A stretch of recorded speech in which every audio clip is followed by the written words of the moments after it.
Gue dulu udah mulai nih.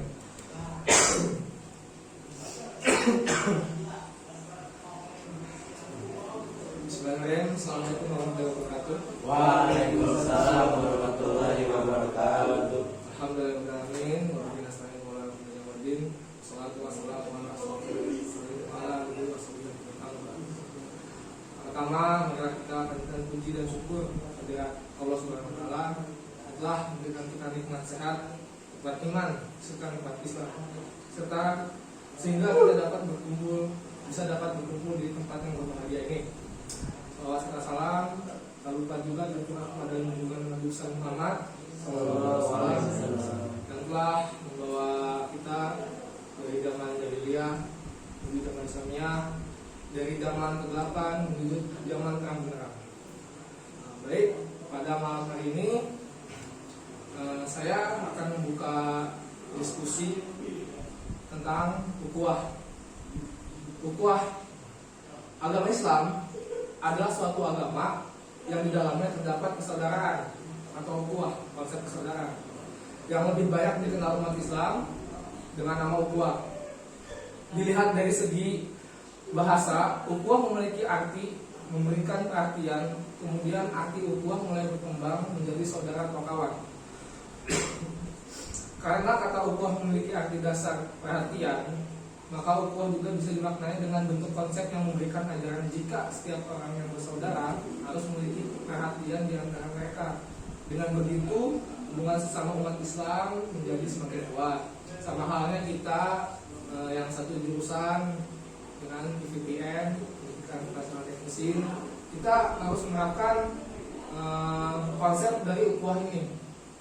Karena jika dari segi jurusan aja, satu jurusan aja kita tidak menerapkan ukhuwah ini, bagaimana dari segi bahwa kita nih satu iman gitu, satu agama, satu Islam.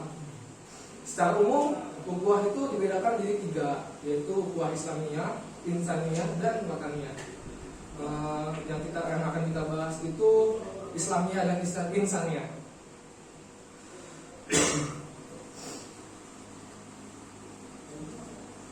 Ukhuwah Islamiyah, setelah memahami apa itu arti dari ukhuwah, berikutnya kita akan belajar bersama tentang ukhuwah Islamiyah. Ukhuwah Islamiyah memiliki arti persaudaraan yang bersifat keilmuan atau persaudaraan yang didasari oleh kesamaan agama, yaitu agama Islam. Konsep ini memberikan pembelajaran jika setiap muslim yang ada di dunia ini merupakan saudara bagi muslim lainnya. Seorang muslim harus menganggap muslim lainnya sebagai saudaranya tanpa perlu memandang latar belakang, keturunan, kebangsaan, atau yang lainnya. Jadi walaupun kalian ini berasal dari orang yang kaya, miskin, berasal dari orang kampung atau orang kota, sama muslim kalian tidak boleh membeda-bedakan ya. Mengerti? Jangan belum. Selain itu, ukhuwah Islamiyah juga bisa diartikan sebagai suatu ikatan akidah yang bisa menyatukan hati semua umat Islam yang ada di dunia ini. Meskipun ada perbedaan karena tumpah darah yang saling berjauhan, bahasa dan bangsa yang berbeda. Namun, karena hal itulah individu umat Islam senantiasa terikat antara satu sama lainnya, sehingga membentuk suatu bangunan umat yang begitu kokoh. Tujuan dari ukhuwah Islamiyah ini agar bisa mewujudkan hubungan persaudaraan yang ditandai dengan menerapkan ridho Allah Subhanahu wa taala semata dan bebas dari segala tuntutan kebutuhan, baik itu dari segi duniawi maupun materi. Dari sini ada yang mau tanya dulu gak tentang ukhuwah Islamiyah? Apa atau belum jelas tentang ukhuwah Islamiyah?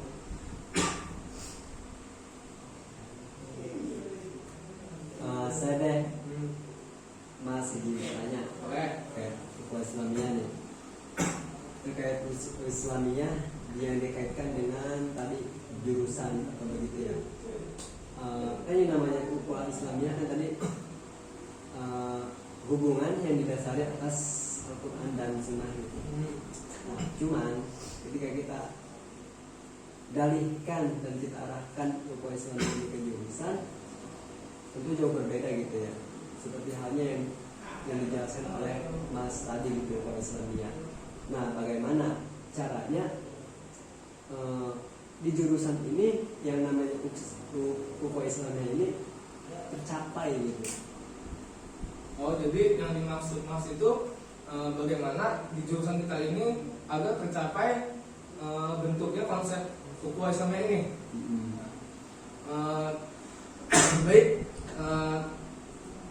jawabannya, menurut saya kan ukhuwah Islamiyah itu tadi tentang dari segi agama ya, harus agama Islam kan. Yang pertama ya kita sesama muslim harus saling mengingatkan nih, apalagi soal kayak ibadah, sedekah itu janganlah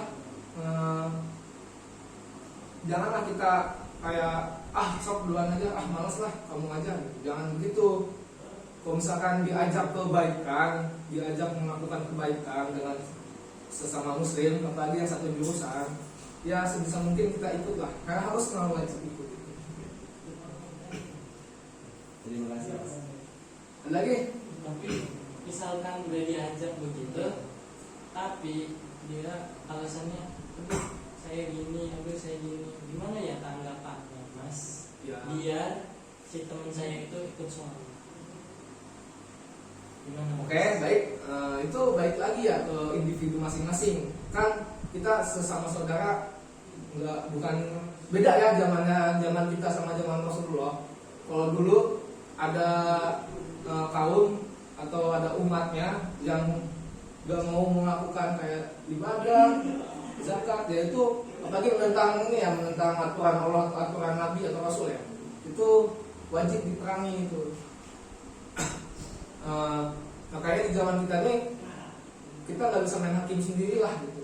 Soalnya hukum Islam yang berlaku di negara ini tuh ya nggak kayak zaman Rasul.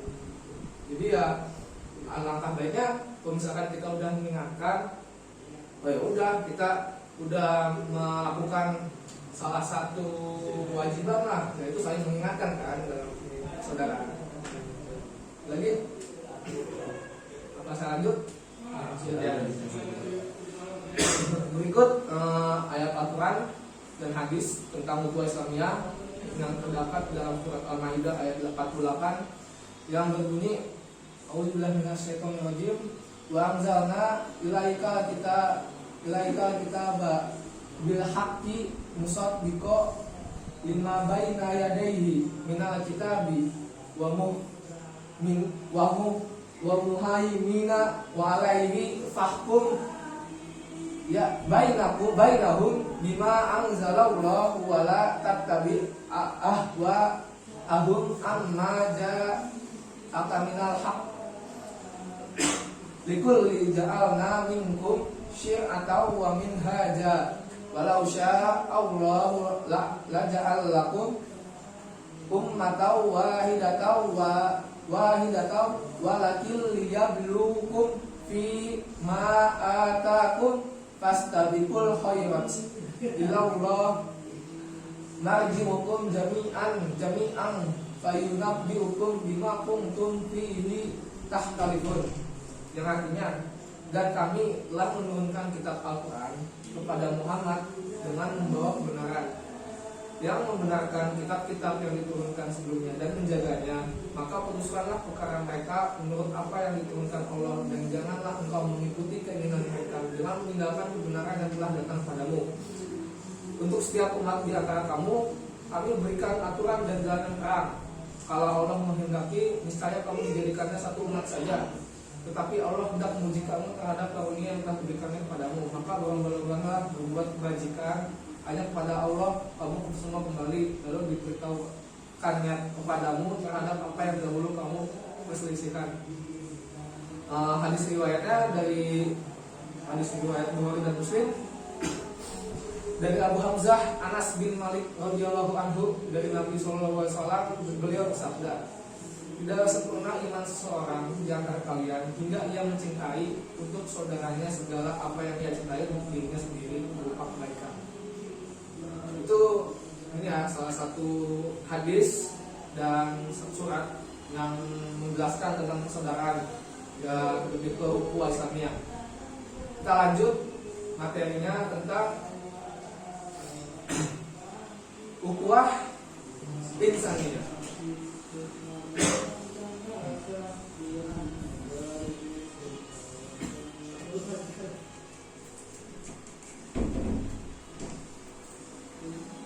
Bentar.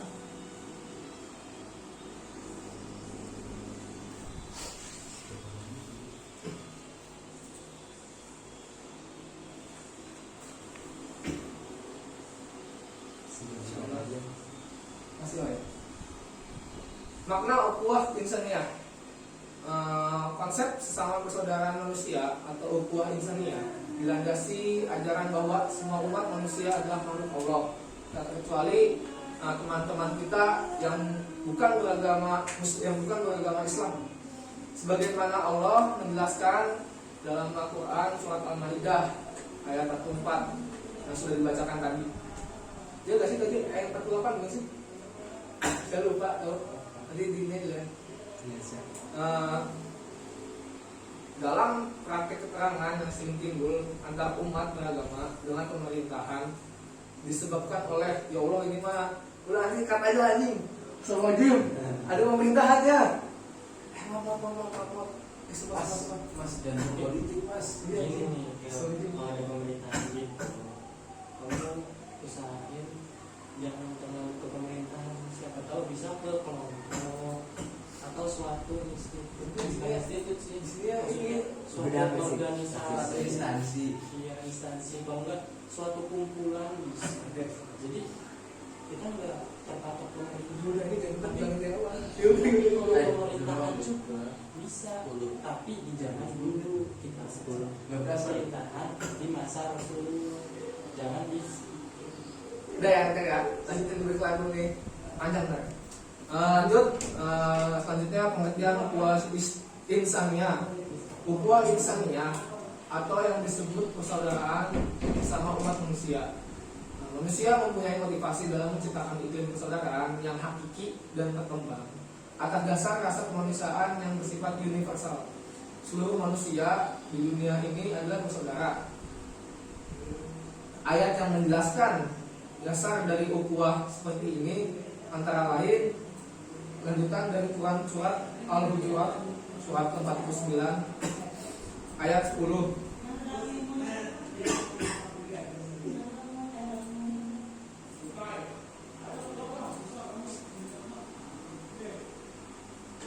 Yang berbunyi, sesungguhnya orang-orang yang mukmin itu bersaudara. Karena itu damaikanlah antara kedua saudaramu yang berselisih dan bertakwalah kepada Allah agar kamu mendapat rahmat. Dalam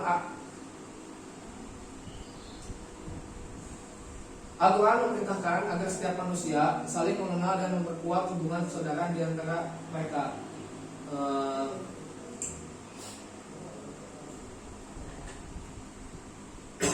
Jadi ukhuwah insaniyah ini lebih menjurus ke dalam konteks jika bersaudara itu boleh dengan sesama manusia, dengan saudara, dengan tetangga yang tidak berseagama. Kayak misalkan kalian punya tetangga non muslim, mereka sedang mengadakan hajat, kayak misalkan lahiran, kan kita diundang, kita diminta untuk menghadiri lah acara mereka gitu.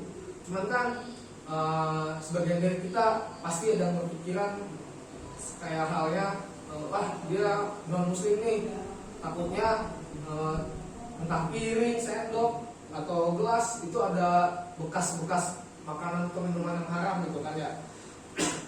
Ya ada baiknya jika kalian berpikiran seperti itu, jadi kalian jangan memaksakan datang. Bisa diganti dengan cara menolak, tapi tetap datang ke sana, tapi meminta izin untuk tidak menghadirinya secara full atau apa ya. Habis itu kalian pamit pergi atau kemana boleh. Biasanya ada yang mau nanya tentang ukhuwah insaniyah, atau mau yang di luar juga boleh, di luar konteks apapun. Kalau dari saya cukup mas. Cukup. Dari Mas selanjutnya Mas Pito. misalkan kalau kita diundang nih kita saudara, kita wajib datangin enggak sih? Kalau kita diundang, apakah ada keterlesatan? Enggak, masuk. Saudaranya saudara semuslim, saudara sekandung, tapi muslim apa gimana? Atau beda agama? Pokoknya kita diundang aja, dapat surat undangannya, surat ini. Jika diundang tapi kita tidak datang, Ya. apakah kita berdosa? Apa dihukum gitu ya? Ya.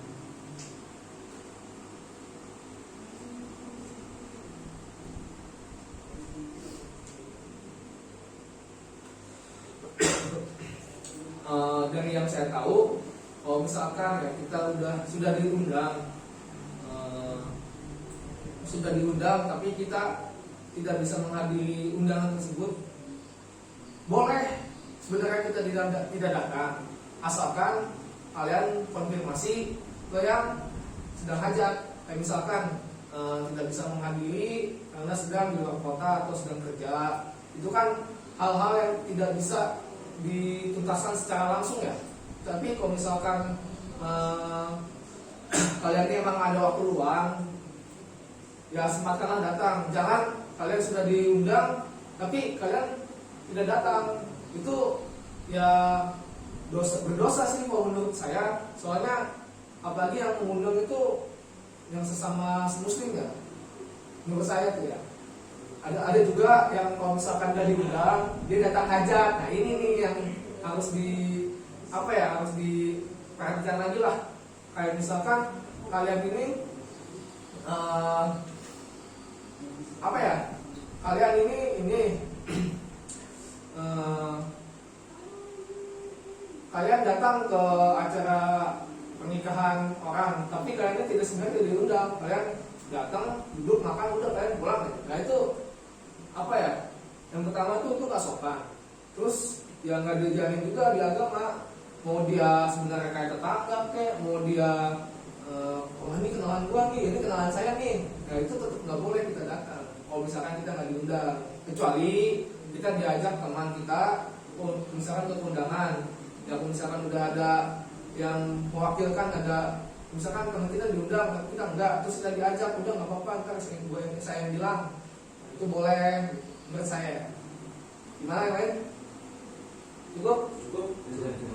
Baik, begitu saja kalau dari saya diskusi pada malam ini. Yang kurangnya itu pasti dari saya, yang benar dan lebih itu dari Allah. Baik, sebelum menutup diskusi pada malam ini, mari kita mengucap doa penutup majlis yang disempurnakan dengan hamdalah. Subhanakallahumma wa bihamdika asyhadu an la ilaha illa anta astaghfiruka wa atubu ilaik. Walhamdulillah. Wassalamualaikum warahmatullahi wabarakatuh. Waalaikumsalam warahmatullahi wabarakatuh. Baik, Cok.